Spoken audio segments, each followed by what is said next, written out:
Yofi, nous avons été coupés, désolé. Problème technique dû à Jacques Cohen. Nous ne donnerons pas le nom de famille. Top, on reprend. Je disais que le livre de Bereshit commence par la Gar'in, c'est-à-dire l'essence même de la naissance du premier homme, pour donner ensuite naissance au père de la nation hébraïque, hébreu. J'ai nommé Abraham à Ivry, Abraham l'hébreu, qu'on rencontrera plus tard. Et le livre de Bereshit est un livre d'une importance capitale parce qu'il va,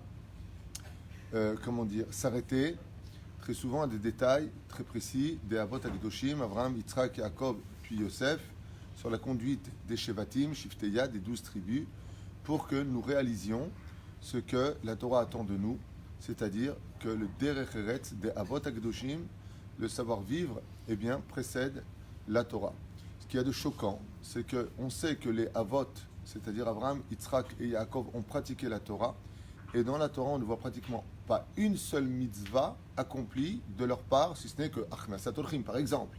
Mais c'est une mitzvah qui est plutôt aussi, même si elle appartient au peuple juif, elle appartient aussi de façon universelle. On n'a pas, Abraham a mis cette filine, Abraham a fait le lulav, il les a mis sous le het c'est la souka, et le rashi.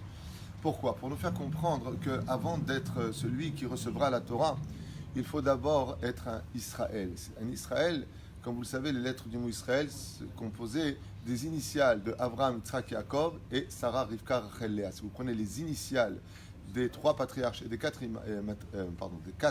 trois patriarches et des quatre matriarches, vous obtiendrez les lettres du mot Israël. Pour te dire que faisons un kéli de nous. D'abord, comporte-toi comme les Avot Agdoshim savaient le faire de tout le temps, se pardonner, d'être capable de prendre la défense de l'autre, d'être capable d'être quelqu'un de bon et de généreux, et en même temps d'être bidatadine quand il le faut, c'est-à-dire de mettre les points sur les i, comme le fera Yitzhak avec Avimelech, et Pichol Tsevao, Pichol son premier ministre, son général d'armée en chef.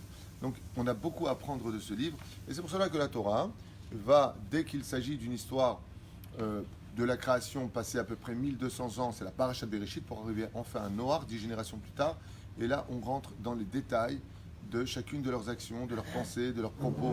Il a dit, il a répondu, elle lui a répondu, et puis il lui a dit, mais pourquoi autant de détails historiques, voire légendaires, pour nous, en 2018, avec tout le système moderne qu'on a dans nos poches et dans nos maisons, comment vivre cela ? Eh bien, la Torah veut absolument que nous apprenions que notre existence est due, non pas à leur personnalité, mais à leurs actions. Et on a intérêt à apprendre d'Abraham, de Yitzhak, de Yaakov, de Yosef, Hatzadik, d'Abraham, d'apprendre du Chesed, de Yitzhak, d'être un homme rigoureux dans sa façon de travailler à Hachem, de se donner des frontières sur lesquelles on ne doit pas passer. Yitzhak ne sortira pas des Israël pour t'apprendre. Ne sors pas de tes frontières. Dans la vie, il faut savoir se placer sous Seyag, la Torah, des frontières pour ne pas trop tomber. C'est-à-dire, fais attention à ta façon d'être. Même si tu descends un petit peu, il y a des choses que tu ne dois pas faire, des choses sur lesquelles tu ne peux pas aller. Mets-toi dans des situations où, eh bien, sois un sacrifice. C'est dur, El Malasot. Fais-toi violence comme l'a fait Yitzhak qui était prêt à monter son misbéach, de Yaakov, l'étude de la Torah. Et puis, des fois, il faut savoir laisser l'étude de la Torah pour nourrir sa famille. Et puis revenir à cette étude, c'est-à-dire rester un homme pieux, même dans le monde du travail, ce qu'on apprend de Yaakov quand il va travailler chez Lavan, par exemple, ici, dans ce livre-là. Et qu'est-ce qu'il dit ? Lavan Garti. Même si j'étais travaillé au bureau, j'ai arnaqué personne, je n'ai menti à personne, j'étais quelqu'un de droit, j'ai gardé mes tariag mitzvot dans le monde du travail. Yosef Hatzadik vient nous apprendre, vous le savez tous, que même si on est dans des situations de 14 majeure, je ne suis qu'un homme, je suis tombé, eh bien non. Tu dois te l'itapek, tu dois fuir les endroits où, eh bien, même si t'en peux plus, eh ben va-t'en. Il vient nous apprendre que dans la vie, même si on a des circonstances atténuantes, qu'elle était belle, que j'étais sous, que j'étais ou j'étais pas, eh bien non, tu ne dois pas fauter, et ainsi de suite. Alors nous, on va se concentrer pour le peu de temps qu'on a sur la paracha elle-même de Bereshit, qui, bien entendu, vous le savez, vient nous raconter de façon très ambiguë la création du monde, parce que ce serait des années et des années d'explications sur chaque mot de la Torah. Et la Torah vient nous dire, voilà, Dieu, comment il a créé le monde de façon pashtani beyoter. Vraiment, Bereshit, Bara Elokim, Hashem Taret, qu'est-ce que ça veut dire tout ça ? On en a déjà parlé dans beaucoup d'autres shiurim, parce qu'après ça, il y a bien entendu la concrétisation de l'homme et de la femme, ensuite la faute, ensuite ils sont renvoyés du Gan Eden, la naissance de Caïn et de Hevel, le meurtre dont on parlera bien Neder ce Shabbat, on parlera du meurtre de Caïn et de Hevel, qu'est-ce qui a réellement poussé la pulsion, quel a été le réel problème de Caïn pour avoir cherché à tuer son frère, parce que le meurtre n'existait pas, la mort n'existait pas, il ne savait pas comment la mettre en pratique. Qu'est-ce qui a poussé Caïn justement arriver à une telle analyse en disant comment faire sortir la neshama d'un corps. Très intéressant. Sujet que nous verrons Bli Neder ce Shabbat. Oren Moshe City, puisque le Rav Gobert, si Dieu veut, sera à Tedvav pour faire un shiur certainement d'un très très haut niveau comme il a l'habitude de le faire. Quoi qu'il advienne, en ce qui nous concerne nous, grâce à Dieu, il y a de la Torah al Moshe, c'est stéréo. Ensuite, donc Adam va avoir beaucoup d'autres enfants, et puis la décadence morale tombe jusqu'au point où on arrive à la paracha de Noach. Dieu dit, je regrette d'avoir créé l'homme. L'homme est empreint de la pire de toutes les vertus. Ça me dérange comme mot en français parce qu'une vertu pour moi c'est positif. On dit mida en hébreu, donc d'une mesure la plus négative de toutes, c'est l'ingratitude. Et l'ingratitude de l'homme va se l'approprier par toutes sortes d'analyses au-dessus de ce que Dieu t'a demandé. C'est-à-dire quand Dieu te demande quelque chose et que toi tu commences à dire bon attends, Dieu m'a donné ça, alors moi je vais réfléchir sur la chose, au lieu de laisser réfléchir ce que les données divines te permettent de comprendre, eh bien ils vont créer la première Avodah Zara Bédor Enoch.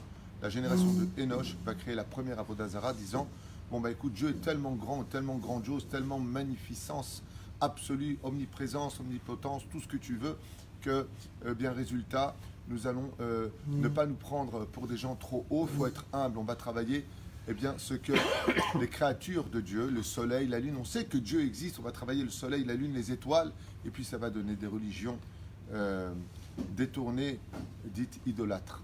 Voilà, pourquoi? Parce que ça part d'un bon sentiment à la base, et de là Dieu il te dit, Al titrakem ala chorma, sois pas plus intelligent que moi, fais ce que moi je te demande. Si je te dis de me parler à moi, c'est parler à moi. Si je te dis de ne pas utiliser des intermédiaires, ne les utilise pas. Sois connecté à ce que moi je te demande et ne commets pas cette erreur. Cette erreur va être commise plus tard d'ailleurs par Moshe, auquel Dieu va dire parle au rocher, et puis il va faire des calculs, et puis il va taper le rocher, ça va lui coûter de ne pas rentrer en Israël. Quand la Torah te demande quelque chose, c'est ce que la Torah te demande. Et ne commence pas à fabuler avec toutes sortes. Oui, mais tu sais que à l'époque, il n'y avait pas d'électricité, donc je ne vois pas le rapport avec aujourd'hui. Baba, ta petite rochma, 2 francs 6 sous, tu la mets de côté. Fais ce qu'on te demande. Remplis-toi de la Torah et de la rochma des chachamim. Remplis-toi de toute la sagesse de la Torah. Une fois que tu auras toutes les données, commence à penser. Pour l'instant, tu as un âne batté, tu comprends rien, tu sais rien. Tu n'as pas assez étudié. Alors pose des questions et n'y a pas donné des réponses. Ven abaïshan lamed. C'est-à-dire, le Rouchadavar, remplis-toi d'abord bien de ce qu'a dit Rashi, de ce qu'a dit le Rambam, de ce qu'a dit le Ramban, de ce qu'a dit le Rabbi Lubavitch, de ce qu'a dit Rav Kook, de ce qu'a dit Maran Arav Ovadia Yosef Alav Shalom. Remplis-toi de toute la chorma de tous les sages d'Israël. Après, peut-être que tu pourras dire je pense. On commet tous cette erreur et la Torah vient nous apprendre ici que tous ceux qui ont pensé en marge de la pensée divine sont tombés. Et le premier, Adam et Ève, sont tombés. Dieu il a dit ne mange pas, il a dit tiens, je vais mettre une barrière là-bas. Eh bien, il ne faut pas toucher. À cause de ce mot-là, tu es tombé. Dieu ne t'a pas dit de ne pas toucher, tu aurais pu toucher. Et tu ne serais pas tombé. Mais tu t'es inventé des choses. C'est souvent ce qui se passe dans le judaïsme, où on se sert de la Torah pour détruire l'autre, comme un bouclier. De toute façon, toi, le Pitora, tu as un rachat. Dieu veut que tu trouves du srout. Pas que tu lui fasses tomber à cause de la route. La Torah, c'est une lumière, elle relève les gens, elle ne fait pas tomber les gens. Alors, Bezrat Hashem, c'est plus ou moins de quoi tout cela parle. Je ne vais pas faire un cours sur ça. Ceux qui utilisent la Torah ou ceux qui mitrakmim à la Torah, ceux qui vont se servir de cette Torah. On va parler d'un sujet précis. Pour le peu de temps qu'on a, c'est le mariage. C'est de parler aujourd'hui du mariage. Nous sommes dans le chapitre Bet, verset Yutret. Et pourquoi Bet Yutret? Vous savez que tous les versets que nous avons, les références que nous avons, par exemple dans la Gemara de Brachot, quand est-ce qu'on parle de la vie et de la mort? Bedav Yutret, 18. Chai, tout à fait. Nous sommes dans le verset Chai, donc Yutret, 18. C'est la vie. Et on va parler de quoi? Du couple. Donc le verset, le chapitre Bête. Voilà. Je vous apprends un petit peu à retenir les références. Les gens me disent, vous avez une mémoire extraordinaire. Je n'ai pas plus de mémoire que tout le monde. J'essaie de comprendre pourquoi les Chachamim nous ont placé des références qui sont à telle page. C'est-à-dire, par exemple, Lag Baomer, Masechet Shabbat. Lamed Gimel. Pourquoi Lag? C'est-à-dire, Dieu veut quoi? Il veut ton cœur. Masechet Brachot. Ou Lamed Bet. Lève. Top. Juste que vous sachiez comment retenir les choses. Quelqu'un m'a dit un jour, mais comment vous faites pour retenir autant de choses? Je lui ai dit, écoute, je vais te raconter une histoire. Il y a très longtemps, je suis tombé fou amoureux d'une fille. Quand j'étais très jeune, j'avais 15 ans. Elle m'avait donné son numéro une fois. et je l'avais retenu tellement j'avais peur de le rater, je n'ai pas cessé de le répéter. Quand on aime quelque chose vraiment, on ne l'oublie pas. Quand on a vraiment aimé quelqu'un, quand on veut vraiment aimer quelqu'un, on n'oublie pas. Ce qui me donne la force de retenir, avec l'aide d'Hachem, aussi bien ma petite personne qui ne retient pas grand-chose par rapport aux grands d'Israël, leur force de retenir, c'est parce qu'ils aiment. Quand on aime, on n'oublie pas. Ça a marché. Hein? Ça veut dire quoi, ça a marché? Il y a Maurice qui crée une question. Est-ce que vous avez encore le numéro de téléphone, Maurice? De qui? De la fille? Oui, Maurice est à marier, je le rappelle. Donc c'est oui, une petite vieille de 70 ans. Il y a la rabotaille. Il n'y a pas plus grandiose que d'étudier la Torah dans le sourire. Tout ce qui nous sera reproché, c'est de pourquoi vous n'avez pas étudié la Torah dans la joie. Et on commence dans la joie grâce à Dieu pour la première paracha. Il est marqué ici, Vayomer Hashem Elohim, Lotov Adam Levado.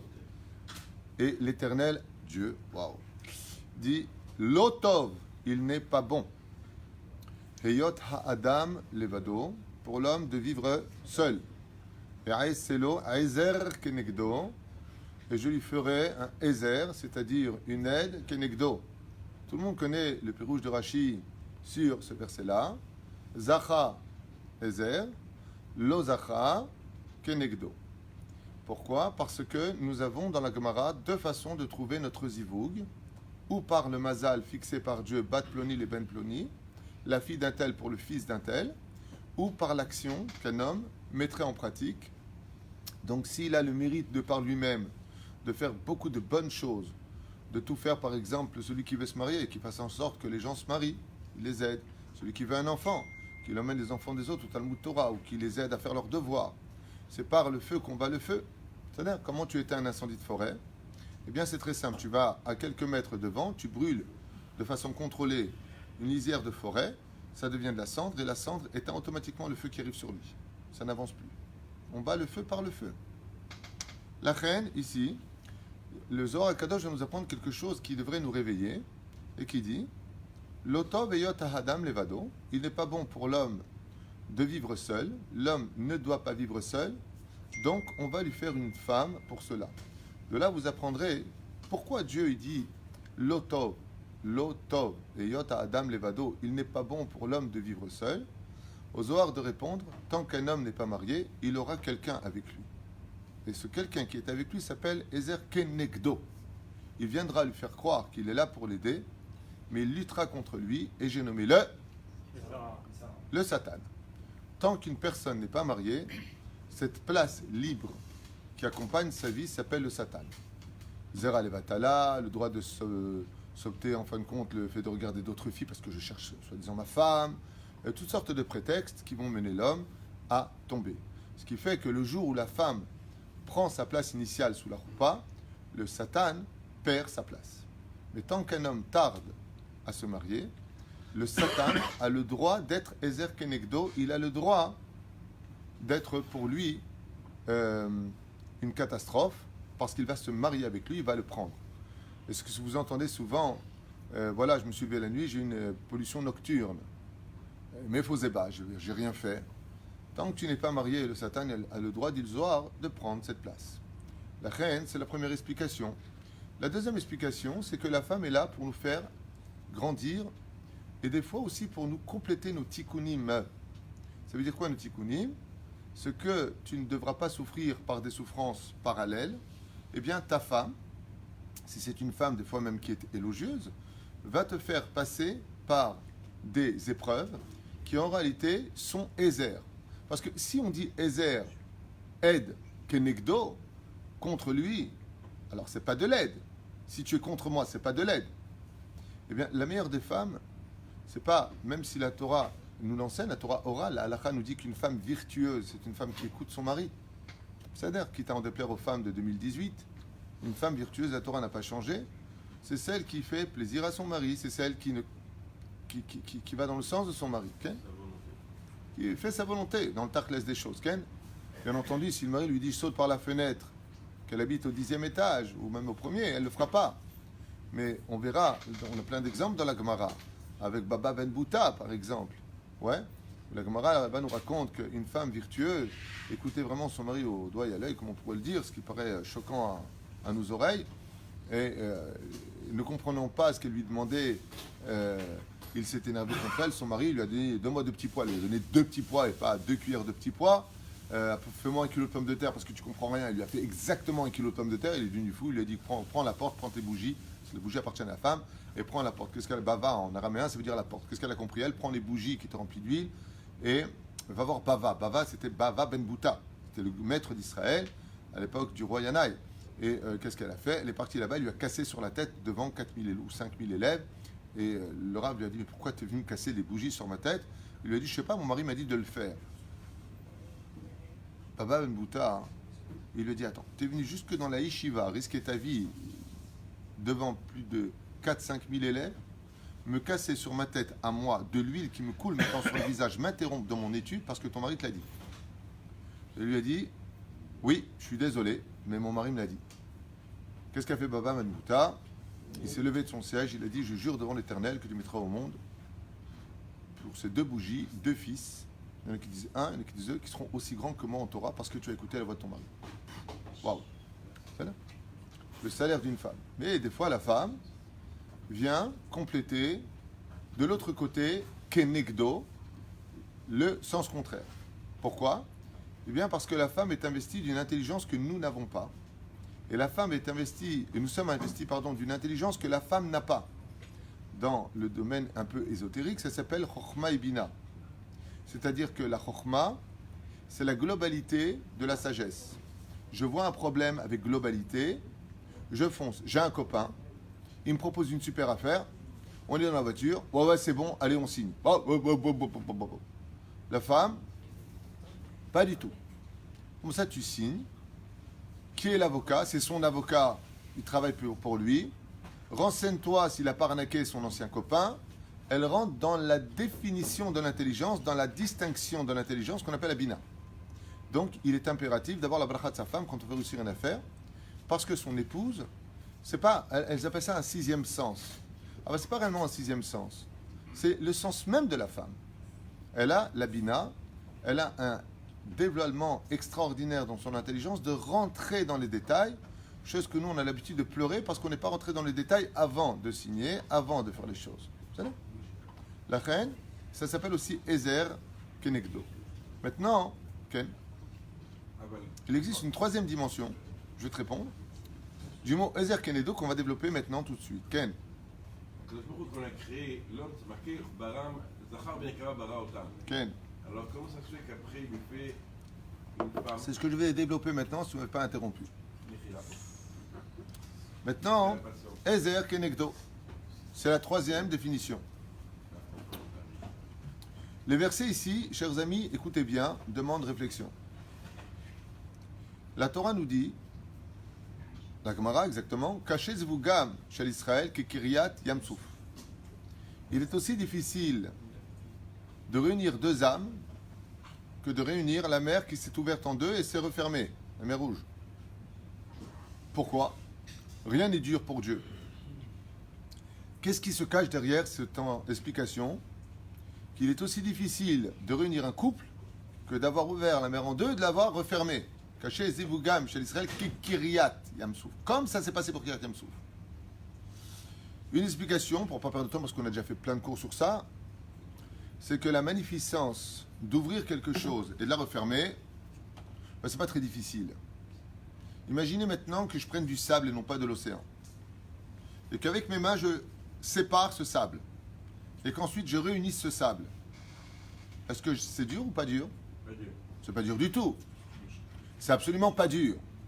Bon, bah, à l'échelle divine, Dieu, il a séparé les eaux à droite et à gauche. Et non pas comme les abrutis qui veulent trop penser la marée haute, la marée basse. Là-bas, il y a un Torah que de 2 côtés, il y avait des murs d'eau. Hein? Un mec m'a dit, ouais, c'était la marée haute, la marée basse. Alors, je ne suis pas au courant, la marée haute, c'est d'un côté, et il n'y a pas de l'autre côté. D'accord? La Torah ne parle pas de marée haute, marée basse, elle parle simplement de 2 chomates, on est passé au milieu de la mer. On est à marée haute, marée basse, ça comprend le rivage. Enfin bon, pas de temps à perdre avec eux. La reine, ce qu'il faut comprendre, c'est qu'il y a quelque chose de grandiose. C'est que même si un barrage pourrait séparer les eaux de droite et les eaux de gauche pour faire un terre-plein, il serait impossible de réaliser ce que Dieu a été capable de faire. Et ce qui est impossible de réaliser, c'est là qu'est toute la grandeur et le miracle du couple. C'est qu'on est 8 milliards d'individus. Et Dieu va faire en sorte que du pays où la femme se trouve, l'homme où se trouve, ils arrivent à un point de rencontre où le cœur va s'ouvrir et se rencontrer pour se dire pour toujours, allez, bye, I love you, te quiero, te amo, ich liebe dich, waouh. Ma'akesher, Omrim Chazal, le miracle de la mer Rouge, c'est pas que Dieu a ouvert la mer simplement et qu'il l'ait refermée. C'est qu'il l'a refermée goutte contre goutte. Avant de l'avoir ouvert, cette mer, les gouttes étaient coagulées. Quand il a refermé la mer, elles se sont exactement retrouvées. Les gouttes qu'il a séparées ont retrouvé leurs propres gouttes dans la fermeture alors qu'elles se tenaient comme une muraille. Quand Dieu a refermé la mer, eh bien chaque goutte a retrouvé sa goutte initiale. C'est là que tout le miracle. Et combien même je prendrais un bac de sable et que moi-même je mettrais mes mains au centre pour séparer, ça c'est facile à faire.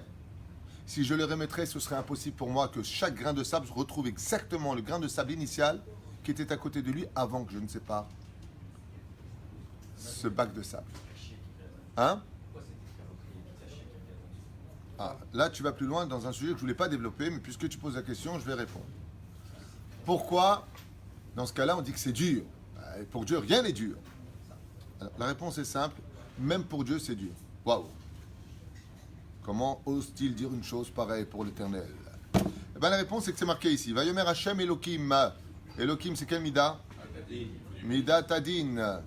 Ça veut dire que quand Dieu fait un zivoug, c'est pas que le nom de Dieu qui intervient, Hashem. C'est Yud Kevavke et Mida Tadin. Ce qui fait que quand quelqu'un, il vient, le petit genou, il commence à avoir ses 17, 16 ans, à l'époque, aujourd'hui c'est 12, 13 ans, et qu'il voit une petite gonzesse, il va commencer à la chauffer, lui parler, t'es belle, t'es mon amour, on va se marier sur une étoile ou sur un oreiller, patati et patata, jusqu'à ce qu'il va prendre cette petite et il va lui violer sa virginité. Dans le ciel, Mida Tadin, elle ne pardonne pas ce genre d'erreur. La Mida qui devrait lui revenir, comme tu as volé la virginité d'une fille, le Mida Tadin, elle dit tu vivras seul toute ta vie, il faut que tu le payes. Parce que tu as trompé une personne, parce que tu as fait un issour de la Torah de l'avoir touché, parce que tu lui as volé le plus beau cadeau qu'une femme pouvait offrir à son mari. Hormis la Torah, ce qu'elle demande, sa virginité. Et toi, tu l'as embrouillé. Alors, étant donné que tu l'as embrouillé, étant donné que, Mida Tadin, elle dit, là, pas de femme pour toi. Et le Créateur du monde, il est en difficulté. Parce qu'il a marqué Hachem Elohim. Dieu, il veut apporter le couple. Mais qu'est-ce qu'il fait l'autre? Et pornographie, et Zera Levatala, et des millions d'enfants jetés à la poubelle.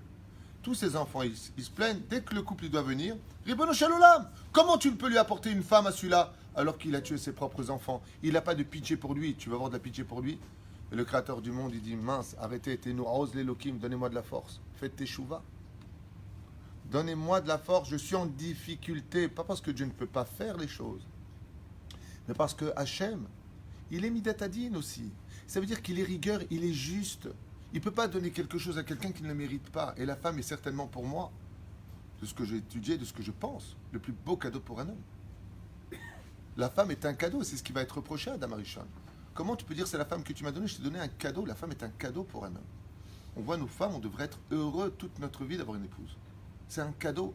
Il n'y a que quand on la perd souvent qu'on se rend compte des dégâts que ça provoque. Du manque. Non? Mais c'est la vérité. C'est la vérité. Quand Alain rentre chez lui et qu'on lui apprend que sa femme est décédée, eh bien, je peux vous affirmer une chose, c'est que les plus grands remords qu'il puisse avoir dans sa vie, je vous racontais une histoire qui s'est passée avec un chassid.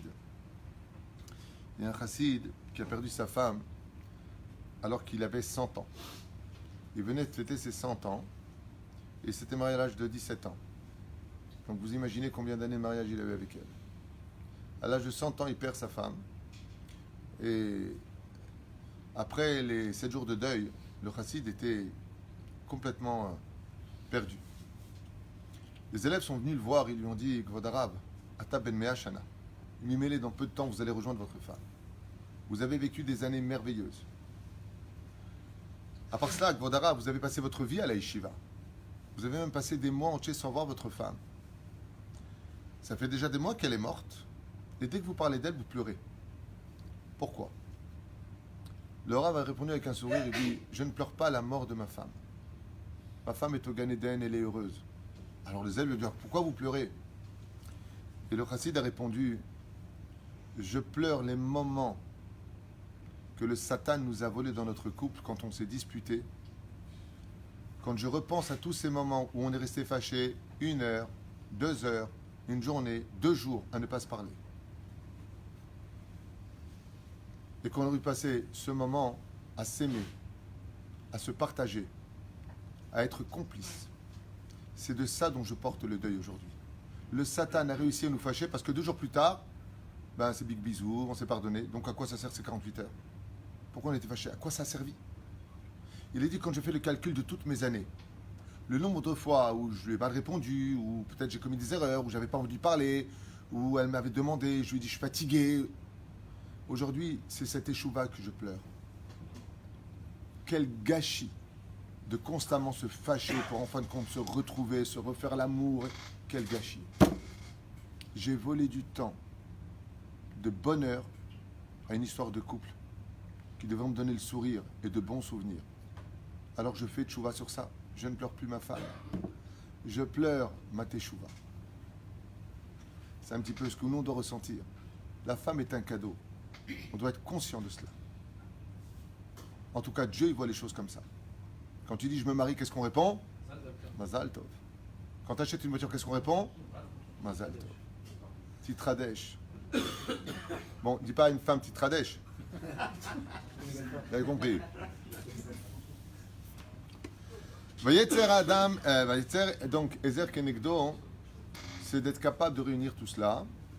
Et je ne me rappelle plus où j'en étais exactement, mais pour répondre à ta question, pourquoi c'est si difficile? Eh bien, tout simplement parce que des fois, les hommes, par leur mauvaise conduite, d'avoir fait du mal à une femme, ou d'avoir utilisé les mots, la démagogie qu'il fallait pour mettre la femme dans son lit, eh bien, dans le ciel, on voit ça d'un très mauvais œil.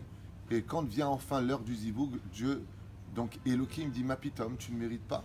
Puisque tu as joué, que cette fille maintenant a versé des larmes et qu'elle est triste à la maison et que, puisque tu t'es joué de ça et que tu es descendu dans la vulgarité de la débauche morale, il est hors de question, donc caché, parce que c'est marqué pour Kiryat Yam-Souf, quand on est sorti d'Égypte, qu'est-ce qu'ont fait les anges accusateurs?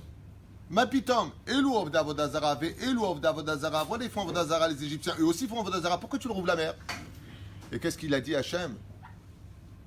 Daï Daberela, il lui a dit stop, non, arrête de me parler, c'est pas le moment de prier. Daberela, il dit Saou, avancez, faites quelque chose qui va vous donner du mérite. Et là, Nachshon Ben Aminadav est rentré, alors la mer s'est ouverte.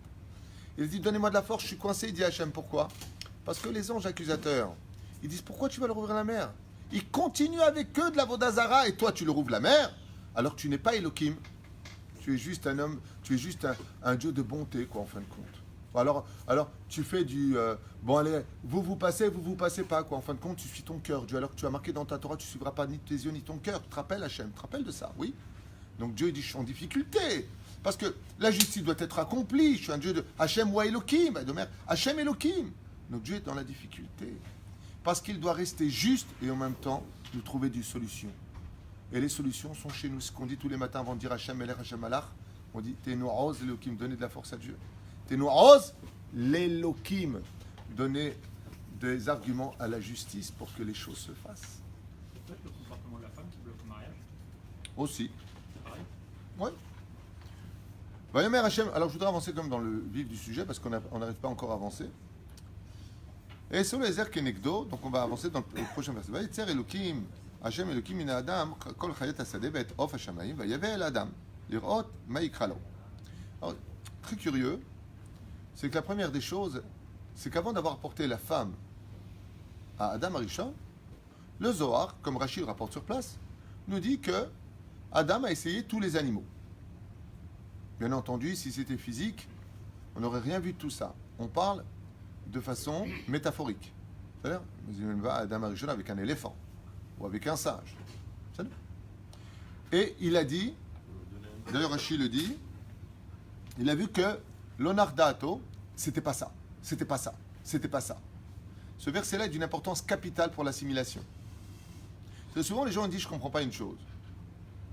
Qu'est-ce qu'il y a de mal de se marier avec une non-juive, une Goya? Azma, on est tous humains, on est tous des enfants de Dieu. C'est-à-dire, Tzodek, dans l'absolu, au niveau universel, au niveau mental, humain, pourquoi ne pas se marier avec une arabe, Chas Shalom, ou avec une chrétienne, ou avec une bouddhiste, ou avec je sais pas qui pas quoi.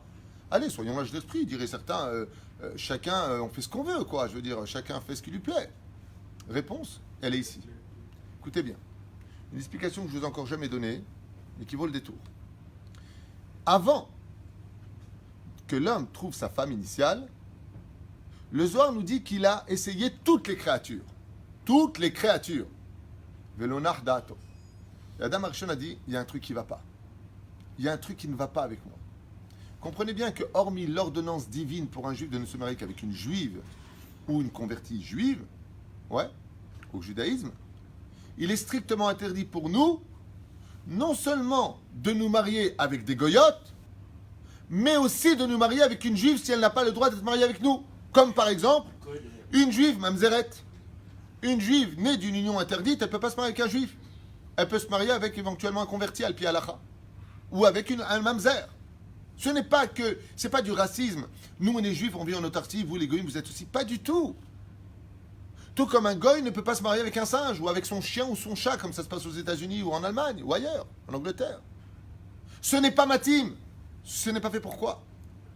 Ce n'est pas fait pour toi, pardon. Zélo matim. Tout comme un Cohen ne peut pas épouser une juive qui a couché avec un goy, et pourtant c'est une juive. Son père c'est Fortuné, Richard, sa mère c'est Fortuné. Ouais, ils sont de Tunis. Et leur fils c'est comment? Fritna. Elle a enfin trouvé l'homme de sa vie, c'est un Cohen, mais elle a couché avec un goy. Mais c'est une juive. Zélomatim. Elle est autant interdite à un Cohen qu'une non-juive. Vous voyez bien que ça n'a rien à voir avec le côté juif et goy. Pas du tout. Il y a des unions qui sont interdites. Une femme qui n'a pas eu son guette, qui a rencontré un homme, ils ont couché ensemble. Ensuite, elle obtient son guette. Elle a le droit de se marier avec cet homme juif? Non. Pourtant, ce sont deux juifs. Alpi halacha assour, c'est autant interdit que tu maries avec un goy. C'est un interdit de la Torah. Une femme divorce de son mari, se marie avec un autre homme, ça ne le fait pas, elle divorce de lui, elle veut revenir à son premier mari qui n'est toujours pas marié. Assour. Et ce sont deux juifs. Faites très attention parce qu'on utilise des mots, on utilise des phrases pour salir la Torah et notre judaïsme. Pas du tout. Ce que je suis en train de vous dire, ça c'est la vraie Torah. Ce n'est pas simplement la Goya qui nous est interdite pour nous, les hommes juifs, ou pour les femmes juives. Ça peut être un juif de souche juive, descendant d'Avraham Yitzhak Yaakov, qui nous est strictement interdit autant qu'un goy. Il faut trouver Mashematim Lecha. Et là vient la Torah nous dit Behema. Les Behemot, c'est Behema, en hébreu c'est Bet Hemem He. Bama. En elle, quoi qui peut être matim avec toi? Tu dois trouver même ton zivoug à toi. Pourquoi aujourd'hui ça va si mal dans les divorces? Une des raisons essentielles, c'est que tout s'est mélangé. Comme on mélange la Gdusha avec la Touma, d'un côté on fait la Torah, de l'autre côté on voit des films, on fait n'importe quoi. D'un côté on fait Chazan et puis on fait la bise aux femmes. On mélange tout. Cette bouche qui est là pour dire Hachem Sefat Iftar, en fait, elle est plus capable de faire la distinction entre le bon, du mauvais, de la lumière à l'obscurité. Donc, résultat des courses, tu te maries avec quelqu'un, je suis sûr que c'est mon zibouk, ça n'a rien à voir. Pourquoi? Parce que c'est l'omatim. On s'est rendu compte après le mariage qu'on n'avait rien à voir ensemble, dis donc.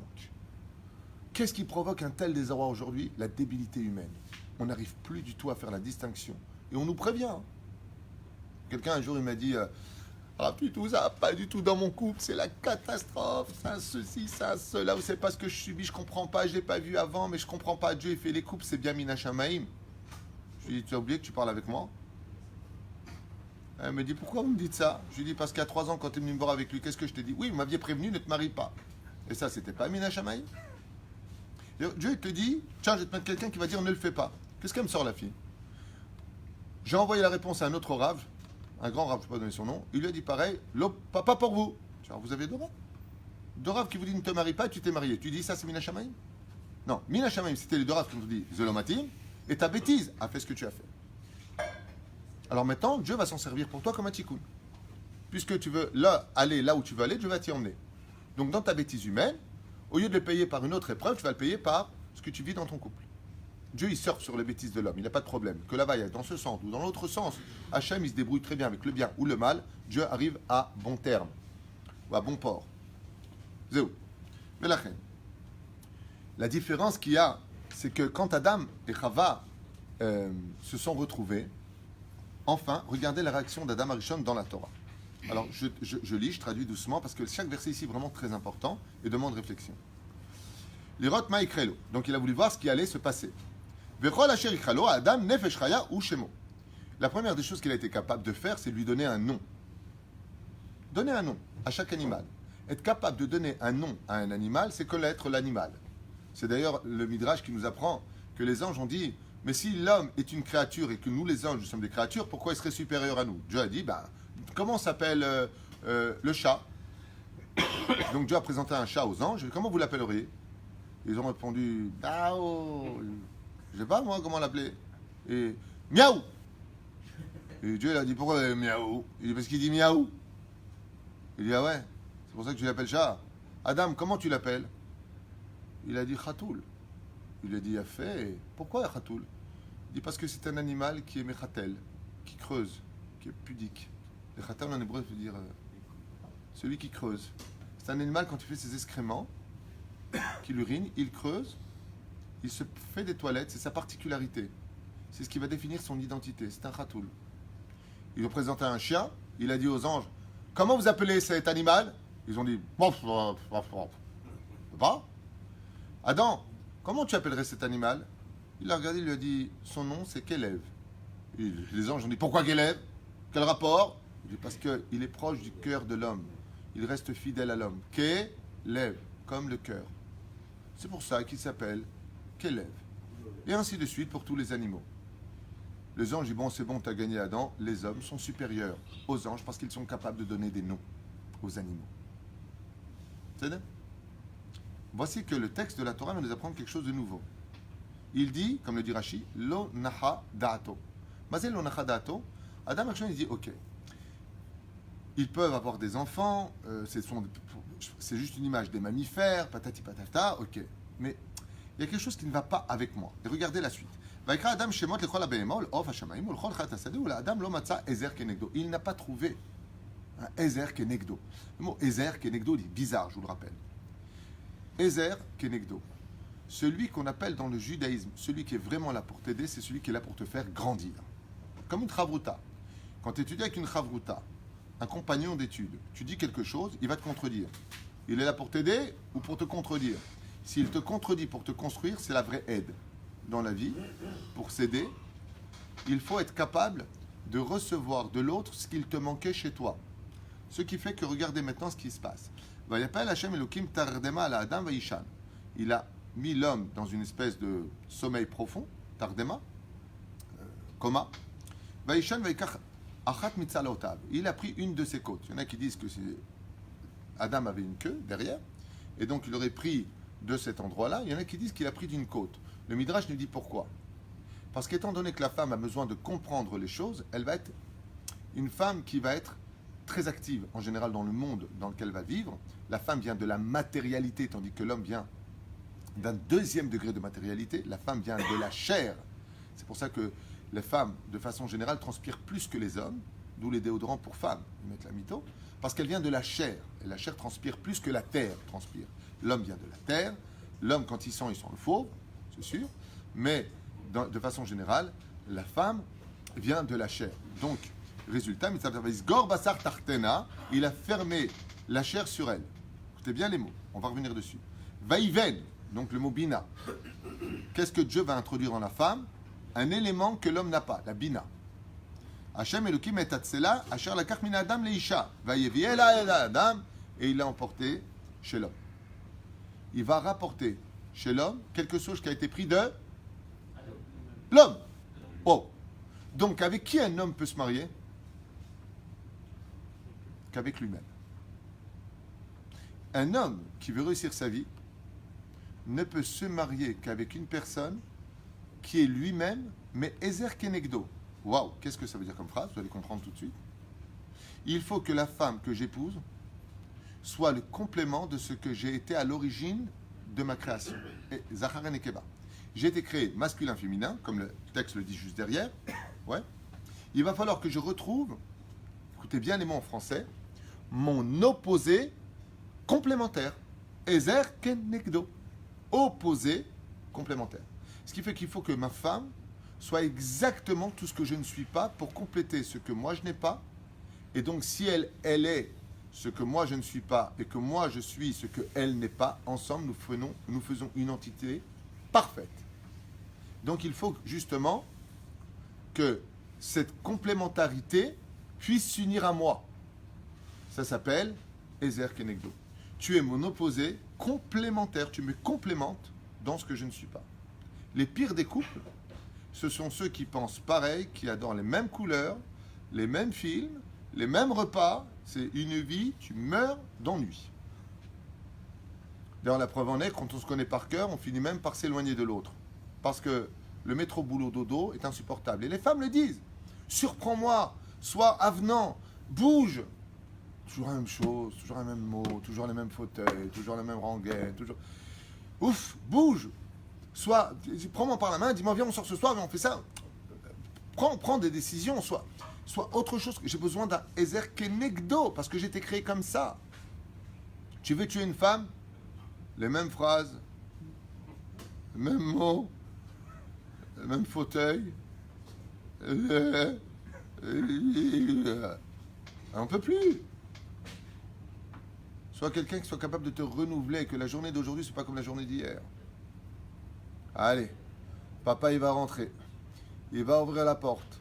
Ça va? Je suis crevé. Qu'est-ce qu'on mange ce soir? Tu dis, vous êtes prophétesse? Il dit, non, c'est ce que je subis depuis 20 ans. Même mot. Ça va? Ah, ça va? Ouais. Ah, et toi, ça va? Ah, Baruch Hashem. Comment ça va les enfants? Vous avez bien étudié aujourd'hui? Salut chérie. Sympathique. Tu sais, comme dans les films, ils savent le faire. Alors qu'eux-mêmes, les acteurs sont en train de divorcer. Enfin, non, méchané. Vayomer à Adam. Zot apa'am. Oh! Zot apa'am. Etzem me atzamai. Maintenant, cette femme, me atzamai, mi atzmi. La lettre du mot atzamai veut dire, c'est une partie de moi que je retrouve. Habassar mi bessari. Cette chair qui n'est autre que ma propre chair. Donc de là, vous apprendrez combien est grave le fait de faire du mal à sa femme. Je vais vous donner un exemple. Regardez ce qui a marqué dans la Torah, notre chère Torah. Cette femme qui est en face de moi, ouais, c'est une partie de ma personne. Je vais vous poser une question. Imaginez qu'un homme ait un panari au petit doigt. Ça fait extrêmement mal. Selon la logique des choses, si ce panari me fait extrêmement mal, qu'est-ce que je devrais faire? Prendre un marteau et éclater mon petit doigt? Pourquoi? Eh bien, tu me fais mal, tu me casses les pieds, tu vas en prendre plein la tronche, mon pote. Mais qu'est-ce que je vais faire? Je vais l'emmener chez le médecin et je lui dire, faites attention, s'il vous plaît. Soignez-moi ce petit doigt. Parce que ce petit doigt, il fait partie de moi. Et si ce petit doigt, il a mal, c'est tout mon être qui a mal. Ainsi doit être notre femme. Quand tu parles à ta femme, tu parles à ton miroir. Tu parles à toi. Kiata basar mi bessari ou basar mi bessari, tu es ma chair. Si toi t'as mal, chérie, moi j'ai mal. Si toi t'es pas bien, moi je peux pas être bien. Mais si je suis capable de faire du mal, c'est que tu es une entité étrangère à ma personne. Donc automatiquement, il y a une scission qui s'est faite. Et qu'est-ce qui se passe en général quand la femme sort de la maison ou l'homme sort de la maison? Chez qui il va? Il retourne chez ses parents. Donc la suite logique, on va comprendre ce qui se passe dans la Torah. Ou basar mi bessari les autres qui isha qui mi ishlu kachat zot. Parce que comme tu viens à l'origine d'un homme, tu t'appelleras Isha parce que tu viens être pris de l'homme. Tu as été pris de l'homme, donc tu portes le nom de l'homme. De là, on saura que les femmes doivent prendre le nom de famille de l'homme. Parce que tu t'appelles Isha, parce que tu viens de l'homme. Donc, Isha. Alken. Donc, Alken, c'est pour les handicapés mentaux. Tu vois, le mec, il n'a pas compris. La Torah dit Alken, sur ce, tu vas comprendre quoi? Yaazov, Ish et Aviv et Timo. Quand tu te maries, la Torah, elle a besoin de te dire un truc tellement évident. Yaazov. Tu abandonneras, tu laisseras, tu t'éloigneras, tu quitteras. Dégage de la maison de tes parents. Yaazov et Ish et Aviv et Timo. Quand tu te maries, c'est où? C'est pas que tu oublies papa, maman. C'est pas que tu les abandonnes. C'est pas qu'il n'y a plus de respect des parents. C'est qu'il y a plus grand que le respect des parents à cette échelle-là de l'histoire d'un couple. C'est de continuer le respect des parents en faisant exister tes parents à travers la famille qui va naître grâce à tes parents. Donc la Torah a besoin de te dire quelque chose qui est fondamental. Pourquoi? Parce que le pire ennemi d'un couple peut devenir d'un coup les parents. Trop possessifs, qui n'ont pas coupé le cordon ombilical, qui vont jouer avec la Torah. C'est où le respect du père et de la mère depuis que tu t'es marié? Oui, c'est marqué dans la Torah.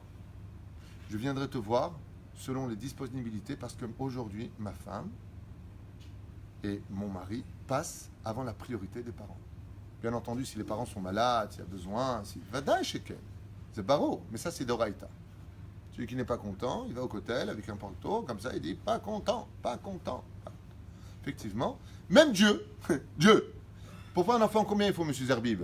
Papa, maman et Dieu. Pour le Shlom Bayit, qu'est-ce qu'il dit? Dieu, je suis prêt à effacer mon nom. Dieu dit, même mon nom, tu l'effaces pour le Shlom Bayit. Si l'homme, il dit que sa femme, il est douteux d'elle, il est jaloux, il dit, hop, fond de l'humanité. Avec qui tu étais sur Internet?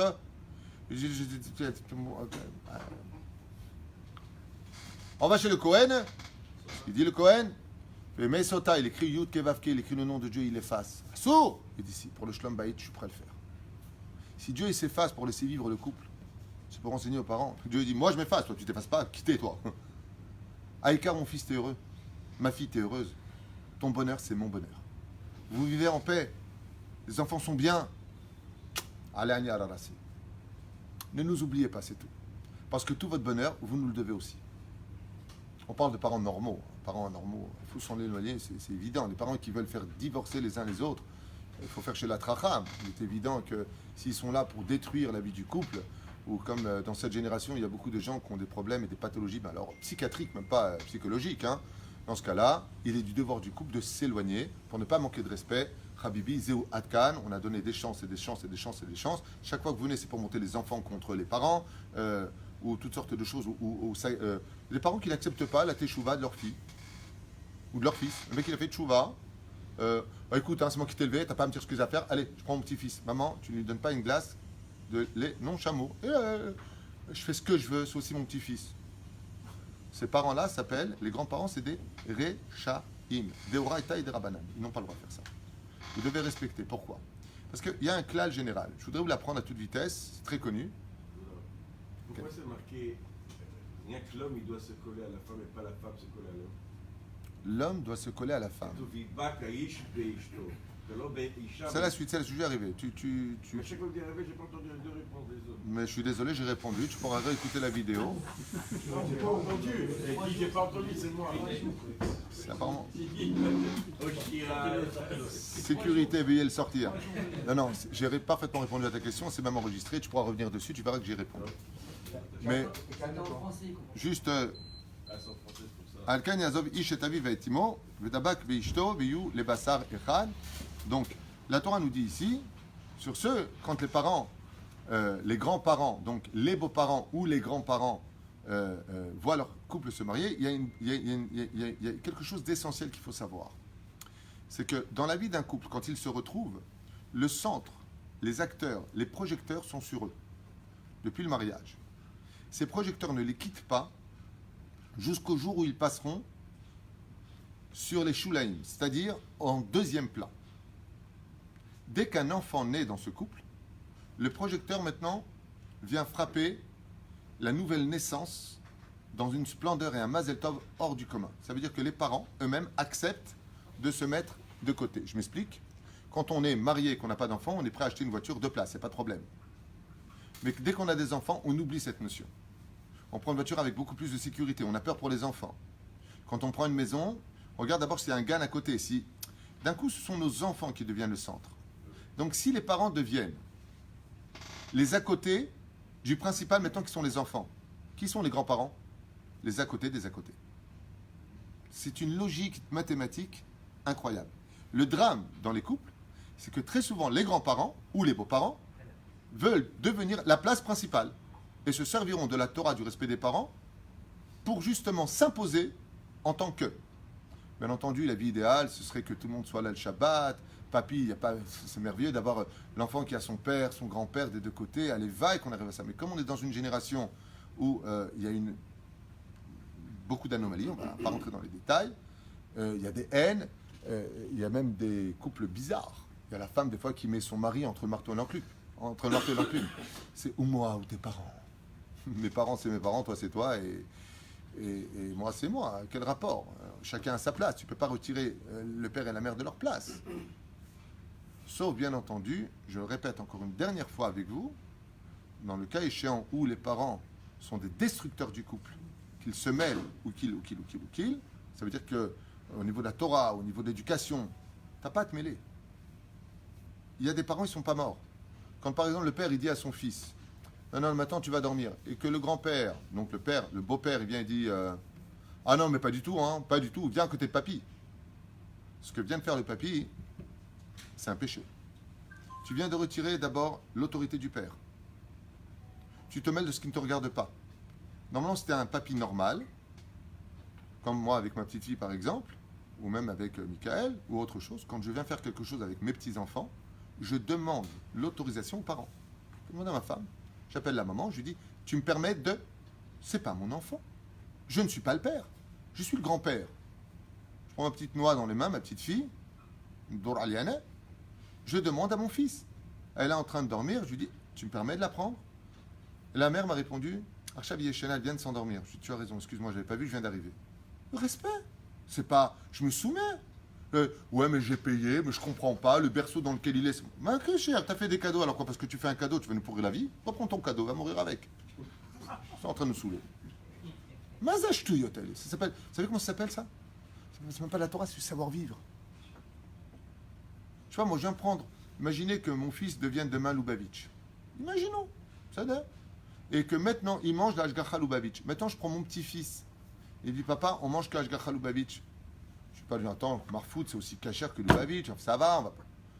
Mange Lubavitch. Où est-ce qu'il y a un restaurant, bébé? Où est-ce qu'il y a un restaurant Lubavitch ici? Au bout de la rue. Je l'emmène, je prends la tête. C'est ta volonté, mon fils, c'est ton fils. Moi, par contre, je vais te donner des conseils. À toi. Mais je ne veux pas dire au petit, ton père, c'est un débile. Hein. Mazé, je touillote, allez, alors tu manges Lubavitch, c'est cachère. Tu manges Sfarad, c'est pas cachère. Je ne vais pas prendre la tête au petit.